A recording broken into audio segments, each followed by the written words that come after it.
Hello friends, मैं एक बार फिर हाजिर हूँ अपनी कहानी प्यार एक अनकहा एहसास के एक और नए एपिसोड के साथ। अब अपने आखिरी कहानी में सुना था कि कैसे मोहन के पास हॉस्पिटल से कॉल आता है कि वो उसके बीवी और बच्चे को नहीं बचा पाए। ये खबर सुनते ही मोहन तुरंत चाची के पास जाता है और चाची मोहन के साथ हॉस्पिटल पहुंचती है, जहां वो रिसेप्शन पर बैठी महिला से रिक्वेस्ट करते हैं कि वो आखिरी बार दोनों को देखना चाहते हैं।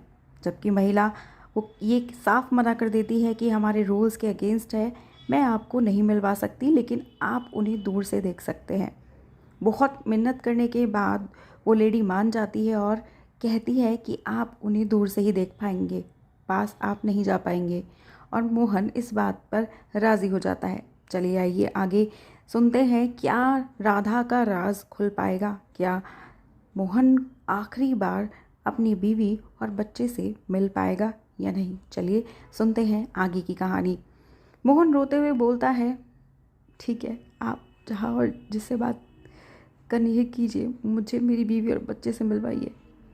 कुछ टाइम के बाद रिसेप्शनिस्ट वापस आती है और बोलती है, चलिए मेरे साथ, मैं आपको वहाँ ले चलती हूँ। इस वार्ड की जो भी नर्स होगी वो आपको मिलवा देगी। मोहन और चाची उसी नर्स के पास पहुँचते हैं जिसने राधा की हेल्प की थी।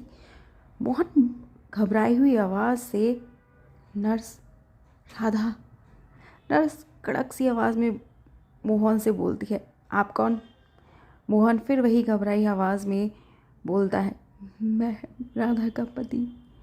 नर्स, क्या हुआ है मेरी राधा को?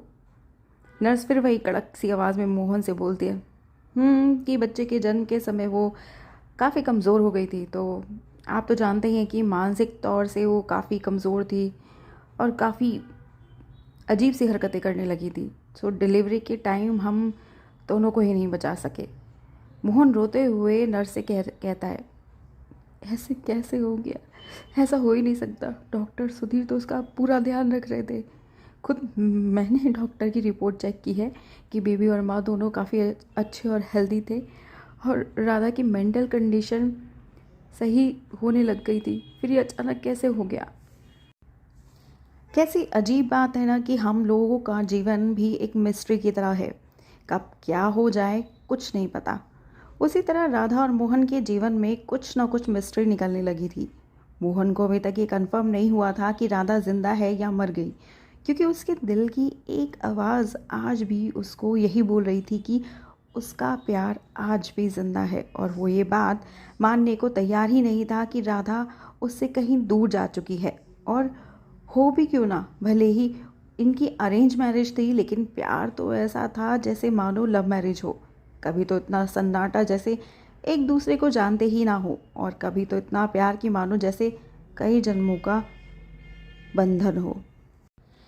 वहीं दूसरी ओर राधा को जैसे पता चला कि मोहन आ चुका है उसको मिलने के लिए, तो राधा के दिलो दिमाग में एक ही बात चलने लगी कि क्या मोहन पर क्या बीत रही होगी।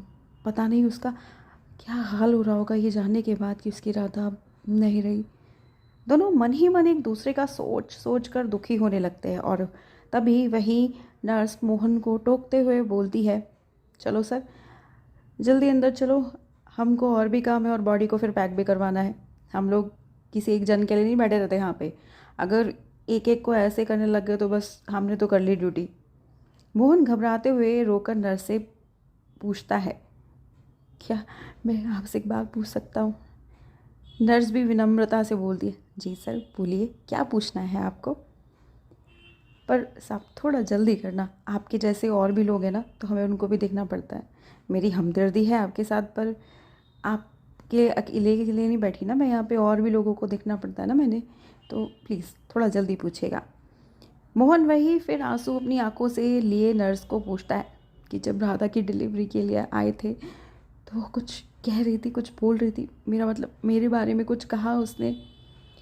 नर्स थोड़ा एटीट्यूड में बोलती है, वैसे तो साहब ये मेरा डिपार्टमेंट नहीं है, पर मुझे सब पता रहता है यहाँ वहाँ का। और एकदम से भड़कती हुई मोहन से नर्स बोली, सर बोलेगी ही ना आपको, आपने उसको कितना दुख पहुँचाया, वो बेचारी तो कितना प्यार करती है आपको, आज भी आपके बारे में सोचती है। मोहन अचानक से चौंक कर बोलता है, क्या क्या कह रही हो सिस्टर, मतलब वो जिंदा है? मेरा मन सही था कि मुझे ऐसे ही अकेले छोड़कर नहीं जा सकती मेरी राधा। ये दिल बेचारा हालत का मारा, आंखों की सुने या फिर दिल की, आंखों में तो अब भी वही है ना। बस राधा और मोहन एक दूसरे के लिए कुछ ऐसा ही सोचते थे।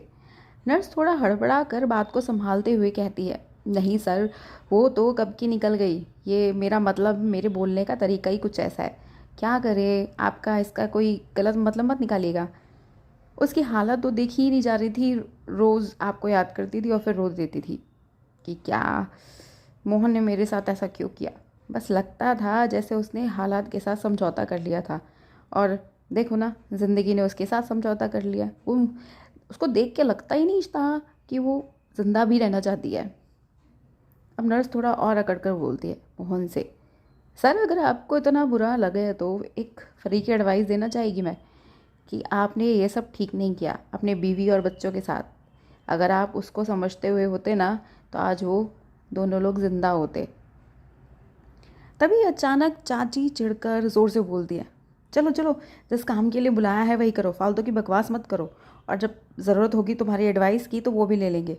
तुमने बस जो पूछा है बस उसी का जवाब दो, समझी? और बाकी अपने काम से मतलब रखो। चलो अब जल्दी हमें अंदर बॉडी को दिखाकर हैंड ओवर करो, अब हम और ज़्यादा नहीं रुक सकते। नर्स भी चिढ़कर बोलती है, मैं कोई आपके जैसे खाली नहीं बैठी यहाँ पे मैडम, अपनी ड्यूटी कर रही है। और आपके बेटे ही ने मेरे से पूछा तो मैंने भी उसका जवाब दे दिया, समझी? चाची की बात सुनकर राधा भी हैरान रह गई कि एकदम अचानक से चाची को क्या हुआ जो ऐसे बर्ताव कर रही है। इनके पीछे कुछ ना कुछ तो वजह है जिसका पता मुझे आज तक नहीं लगा। चाची और मोहन के बीच कुछ तो खिचड़ी पक रही है जिसका पता मुझे नहीं है, और मुझे इसी जड़ को खोद कर निकालना है। लेकिन अभी मुझे फ़िलहाल अपने बच्चे और अपने बारे में सोचना होगा और अपने आप पर फोकस करना होगा, ताकि मैं थोड़ी स्ट्रांग हो जाऊं और इन लोगों के खिलाफ सबूत जुटा सकूं। उधर चाची मन ही मन सोचती है कि मोहन के बारे में ये बात किसी को ना पता लगनी चाहिए। अगर पता लग गया तो कुछ भी हो सकता है, इसलिए मुझे जल्द से जल्द मोहन को यहाँ से लेकर निकलना होगा। नहीं तो कहीं ऐसा ना हो जो बात आज तक किसी को नहीं पता चली वो सब में अमृत की तरह बट जाए। अब चाची जल्दी जल्दी से बॉडी का हैंडओवर लेकर निकलना चाहती थी। जैसे तैसे वो वहाँ से निकले, लेकिन मोहन पूरा सच जाने बिना नहीं जाना चाहता था। पर जब चाची ने ज़्यादा ज़ोर दिया कि अब हम और देर तक यहाँ नहीं रुक सकते वरना मोहन की तबीयत खराब हो जाएगी, तब जैसे तैसे करके मोहन को वहाँ से निकाल लाई और साथ में बॉडी भी ऐसे ही पैक करवा दी। जबकि मोहन को एक बार राधा का मुंह तक नहीं देखने दिया। अब राधा के लिए ये बहुत बहुत हैरान कर देने वाली थी। ये अब तक मोहन को गलत समझती आई थी, लेकिन कहीं ऐसा तो नहीं कि इसके पीछे का सच कुछ और ही हो। अब उसके लिए ये गुत्थी और उलझती सी जा रही थी। अचानक से चाची का ये रूप देखकर वो भी हैरान रह गई थी कि कैसे उन्होंने मोहन को उनसे मिलने नहीं दिया, जबकि मोहन लगातार राधा से मिलना चाह रहा था, बिलख रहा था, रो रहा था, लेकिन उसे एक बार भी राधा से मिलने नहीं दिया, ना ही उसके बच्चे से। ऐसी क्या वजह रही होगी जो चाची मोहन की बात को छुपाना चाहती है? मोहन राधा से मिलना चाहता है, राधा मोहन को गलत समझती है। पता नहीं ये तिगड़म खिचड़ी क्या पक रही थी, क्या हो रहा है इस कहानी में। सुनने के लिए जुड़े रहिएगा हमारे साथ इस कहानी के अंत तक।